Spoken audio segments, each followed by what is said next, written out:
ஒரு அசுரன் பெற்ற ஒரு வரம். அதே வரம் அவனை அழித்த கதை தெரியுமா? பழைய காலங்களில் பஸ்மாசுரன் என்ற அசுரன் பெரிய தவம் செய்து பரமசிவனை பிரசன்னமாக்கினான். அவனுடைய பக்தியால் மகிழ்ந்த சிவபெருமான் அவனுக்கு ஒரு வரம் தர தயாரானார். அப்போது பஸ்மாசுரன் கேட்ட வரம் மிகவும் பயங்கரம். தன் கையை யாருடைய தலையில் வைத்தாலும் அவர்கள் உடனே சாம்பலாக வேண்டும்.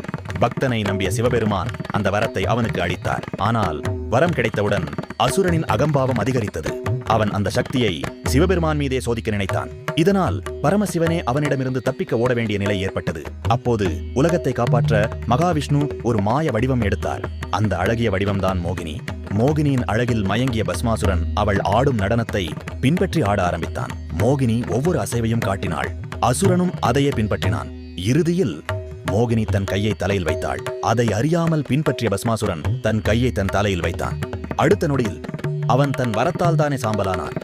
அந்த நாளில் உலகம் காப்பாற்றப்பட்டது. அதனால் தான் சொல்வார்கள், அறிவில்லாத சக்தி அதை பெற்றவரையே அழித்துவிடும்.